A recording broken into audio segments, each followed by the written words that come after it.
I was born on Kelvaris Ridge, a world where the sky burns orange from the foundry stacks and the snow never falls white. It falls grey. We used to say the ash was the only inheritance the Emperor left us that never ran short. My name is Tarnavesi. I held the rank of private, then trooper, then veteran sergeant of the 3rd Kelvarine Foundry Regiment, the Ashwalkers, they called us, because we marched into every fight already looking like we'd survived one. I am old now, older than a guardsman has any right to be. Tonight, I am recording this for the memorial archive, because tomorrow I ship out again, and men my age do not always come back to finish their sentences. So let me finish this one while I can. On Kelvaris, you are handed a wrench before you are handed a toy. The foundries never stop. They cannot stop. The world exists to feed the war machine, and the war machine does not care that your hands are still small. I was assembling lasgun power packs at age 6, my fingers small enough to reach into housings the adults couldn't. I knew the smell of ozone and hot ceramite before I knew my own mother's face clearly. Because she worked the night shift and I worked the day, and we passed each other like shadows on a factory floor. The first death I witnessed was not in battle. It was a quota execution. A foreman named Resick had falsified output numbers to hide a cracked forge line. And when the flaw caused a batch failure that cost 11 lives, the enforcers didn't investigate motive. They lined up the whole shift and shot every 5th worker, foreman included, as a lesson in collective accountability. I was 11. I remember the sound more than the sight. The flat, unhurried crack of the last carbines, evenly spaced like a metronome counting off a song nobody wanted to hear. My uncle stood 2 men to my left. He was not the 5th man. I have never been able to decide if I am grateful or ashamed that I remember being relieved. That was the lesson Kelvaris teaches before any drill instructor does. The group survives, or nobody does. Discipline is not cruelty here. It is arithmetic. I enlisted at 16, the day of the Ember Rite, when every Foundry Ward's able-bodied youth marched to the recruiting spires under floodlights the color of the sky they were born under. They shave your head. They burn the regimental sigil into a dog tag that never leaves your neck again. And a chaplain reads the litany of obedience, while you stand in formation so long your legs shake. I remember looking down the line and seeing Dessa Corin, a girl I'd known since the creche, dry-eyed and furious and thinking, good, she'll live longer than the ones who are crying. She did. For a while. My squad took shape over the next year of training. Dessa, sharp-tongued and faster with a lasgun than anyone I've met since. Old Hab Sergeant Brunt Jarl, who'd survived 2 prior campaigns and treated every fresh trooper like a problem he hadn't decided whether to solve or bury. Call Anvesi, devout past the point of sense, who kissed his Aquila before every action and somehow made it look like neither performance nor madness. The twins, Juno and Mick Farrow, inseparable, who fought like they shared a single nervous system. And over us all, Commissar Aldrich Voss, tall, grey-eyed, spoke rarely, and when he did, men listened the way you listen to weather that might kill you. Voss shot a trooper for cowardice during a live-fire drill in our 2nd month, not out of malice, but because the man had frozen and endangered 4 others behind him. Voss reloaded his sidearm before the body had finished falling. That was the whole lesson. No speech required. Our first true deployment was Harrow's Gate, a mining moon overrun by an ork war that had punched through the picket line before High Command even had a name for the warband. I remember the transport ramp dropping and the noise hitting me like a wall. Not gunfire first, but laughter. Orks laugh in battle.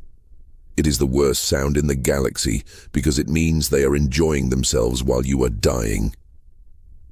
We lost 6 men in the first 4 minutes.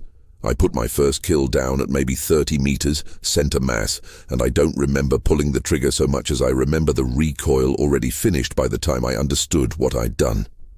Brunt grabbed my collar and threw me into cover before the ork's body hit the ground. "Don't watch it fall," he said. Watching doesn't teach you anything you need. The Harrow's Gate campaign ground on for 8 months. That's the truth of the Guard nobody puts in the recruitment reels. It is not glory, it is logistics. Power cell rationing, 2 charges a day, no more, count your shots. Boots that wore through before resupply arrived. Chimeras patched with scavenged plating until they looked like quilts. We buried Coral there, killed not by an orc blade but by gangrene from a wound he hadn't reported because he didn't want to be pulled from the line. Dessa didn't speak for 3 days after. Devotion, I learned, kills as efficiently as any weapon, just slower. It was on Harrow's Gate that I saw the thing that still visits me in sleep. A forward bunker had gone dark, no yells over the Vox, and when we breached it, we found the garrison alive, arranged in a perfect circle, eyes open, chanting in a language that hurt to hear, syllables that seemed to bend the air around them. A cultist cell had gotten in ahead of the orcs, and whatever rite they'd performed had left the men breathing but empty, puppets wearing the faces of soldiers I'd shared rations with. Voss didn't hesitate. He ordered the chamber purged, every one of them, no exceptions, and made me help carry it out. Their souls left an hour ago, he told me afterward. You did not kill anyone tonight. I have chosen to believe him, because the alternative is not survivable. We won Harrow's Gate. 60% casualties, but we won, and the regiment was rotated to the Vessig front to shore up the line there. Because the Guard does not rest, it redeploys. It was at Vessig that the news reached us. Kelvaris Ridge had fallen. A warp storm nobody predicted had swallowed half the system, and in the chaos, a chaos incursion had overrun the Foundry world's orbital defenses before a single distress signal completed transmission. My home. The forges, the ash-grey snow, the recruiting spires, my mother's night shift. All of it. Gone, or worse than gone, in the space of a broadcast that took 4 minutes to read aloud. I remember sitting outside the command tent, unable to feel my own hands. Brunt found me there. He didn't offer comfort, because Brunt didn't know how, and I didn't want it anyway. What he said instead was this: "You think Kelvaris was the wrench and the forge and the ash. It wasn't. Kelvaris was every man standing in this camp who learned the same lesson you did. The ground's gone. The lesson isn't." I didn't believe him that night. I believe him now, most days.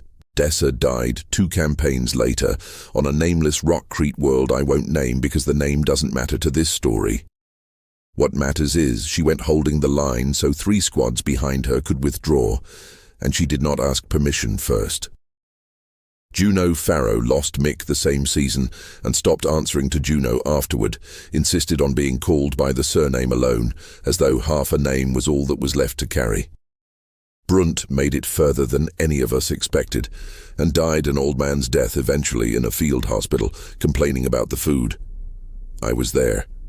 I held his hand and he told me I still didn't know how to watch a man fall properly.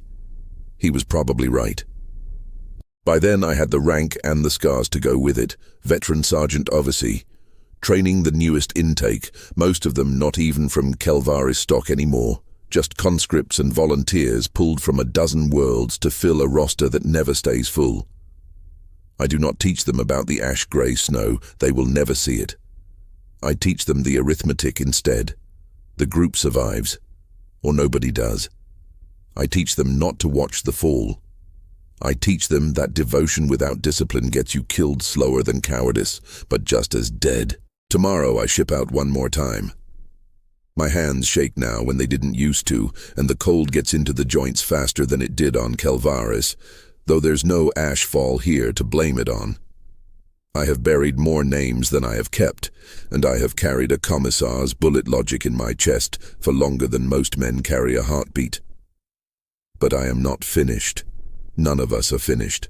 Not while there is a line to hold and a wrench to hand to some child too young for it. Kelvaris is ash and memory now, but the lesson walks wherever we walk. So let them come.